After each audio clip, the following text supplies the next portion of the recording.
voitures qui roulent à l'huile de friture, c'est l'actu de la semaine dans Vitamine Tech.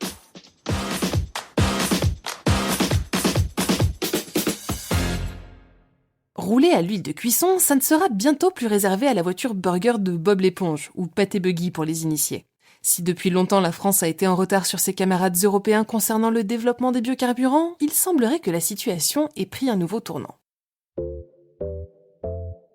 Le 22 juillet dernier, une mesure très sérieuse proposée par Julien Bayou, chef du parti Europe Écologie Les Verts, a été adoptée en première lecture et est actuellement examinée au Sénat. Face à la flambée des prix du carburant depuis le début de la guerre en Ukraine, l'amendement propose de donner la possibilité aux Français d'utiliser des huiles usagées à la place du diesel. L'huile de tournesol ou de colza, une fois sa mission remplie dans le bac à frites, pourrait alors être filtrée puis décantée pour être transformée en carburant. Actuellement, le recyclage des huiles de cuisson pour cet usage reste interdit pour les particuliers, mais le contexte économique actuel, ainsi que les avantages écologiques que présente ce biocarburant face au diesel, pourraient bien faire pencher la balance en sa faveur.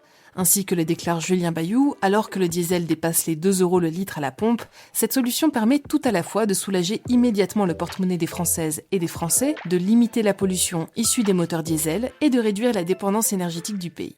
Si elle a fait couler beaucoup d'encre ces dernières semaines, la proposition du député n'est donc pas si farfelue et n'est même pas la première de son genre à voir le jour. En mai 2021, la compagnie Air France avait vu décoller son premier avion doté de carburant durable d'aviation, composé à 20% d'huile de cuisson. Et depuis le 1er janvier 2022, les compagnies aériennes ont l'obligation d'utiliser au minimum 1% de ce biocarburant. Quelques années plus tôt, le groupe français Avril, situé dans l'Aube, annonçait pour sa part la création d'un carburant composé à 100% d'huile de colza, destiné à faire rouler les camions et les bus. Et d'ores et déjà, de petites structures ont été mises en place pour récupérer les huiles usagées prévues à cet effet. Par exemple, sur l'île d'Oléron, l'association Roule ma frite récolte près de 20 000 litres d'huiles alimentaires usagées par an, dont la plupart proviennent du secteur de la restauration.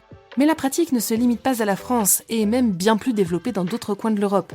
Ainsi, en Belgique, environ 20% du biodiesel est fabriqué à partir des huiles de friture et l'usage pour les particuliers y est autorisé depuis longtemps. Alors oui, c'est peut-être un peu cliché des Belges qui roulent à l'huile de frites, mais au fond, si c'est bon pour l'environnement, il est peut-être temps d'arrêter de traiter le sujet comme une blague.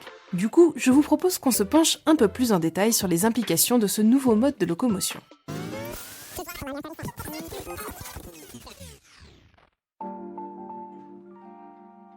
On commence par les avantages et il faut reconnaître qu'ils ont de quoi convaincre. Tout d'abord, le coût. À environ 1 € le litre aujourd'hui, l'huile de cuisson se présente déjà comme un concurrent de taille face au gazole. Généralement produite localement, elle est aussi moins sensible aux variations de prix que peuvent occasionner des bouleversements géopolitiques au niveau mondial, comme le démontre aisément le conflit en Ukraine. Autre atout qui la rend d'autant plus intéressante financièrement, son rendement, 7 à 8% supérieur à celui du diesel. Ce n'est pas non plus transcendant, mais ça espace quand même les arrêts à la pompe et ça, personne ne s'en plaindra. Côté production, le recyclage des huiles alimentaires est plutôt économique, avec 10 litres récupérés pour produire 8 litres de carburant. Et bien entendu, son plus gros avantage, c'est son empreinte écologique. Moins polluante et plus facilement renouvelable que les combustibles fossiles, elle pourrait permettre de ralentir temporairement la mise au rebut des voitures au diesel en leur offrant la possibilité de rouler plus vert, une opportunité qui n'échappera sûrement pas aux collectionneurs de véhicules anciens. Ainsi que le déclare Alain Vernet, le président de Roule ma frite, interviewé par Autonews, sur le plan environnemental, c'est une avancée. Le fait de pouvoir utiliser l'huile sans la transformer chimiquement et à échelle locale peut avoir un impact positif avec un gain de 90% sur les émissions de gaz à effet de serre. Mais même si son association roule à l'huile de friture, Alain Vernet ne se contente pas d'en chanter aveuglément les louanges. Pour lui, l'amendement ne signe pas de véritable révolution. Face à la montée d'autres biocarburants plus prometteurs, l'huile de friture usagée ne constituera probablement qu'une étape furtive vers une conduite plus propre. Avec une production annuelle de seulement 400 millions de litres en France, elle ne représente qu'une infime partie du besoin en carburant au niveau national. Et si la production locale de tournesol et de colza protège en partie l'huile d'une flambée des prix liée à la situation géopolitique, il ne faut pas pour autant sous-estimer l'impact de la demande sur le coût du biocarburant. Des stocks limités pourraient bien signifier une compétitivité de courte durée pour notre candidate. Ainsi que le souligne Alain Vernet, depuis que les États-Unis et la Chine ont arrêté d'exporter les huiles usagées, les cours ont déjà grimpé en flèche en Europe et le prix de la tonne a été multiplié par 2. Autre inconvénient majeur, la monopolisation des terres agricoles pour produire du biocarburant plutôt que des denrées alimentaires. Dans un monde où plus de 800 millions de personnes sont touchées par la famine et où la guerre en Ukraine nous menace de dépasser le milliard, de nombreuses associations comme le think tank Green Alliance s'insurgent contre l'augmentation de l'usage des biocarburants.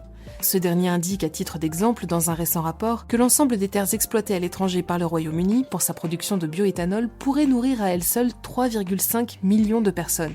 Cette reconversion des terres pour la production d'une huile alimentaire directement destinée à la pompe amène d'autre part de nombreux agriculteurs à déplacer leur production sur des territoires jusque-là inexploités. Déforestation, réduction des espaces naturels, mise en danger de la faune et de la flore et hausse des émissions de gaz à effet de serre pourraient donc être le revers malheureux de cette médaille qui s'annonçait pourtant si brillante. Passer tous nos véhicules à l'huile de friture ne sera donc pas la solution qui révolutionnera notre avenir, mais revenons sur Terre en rappelant qu'il n'en est pour l'instant pas question.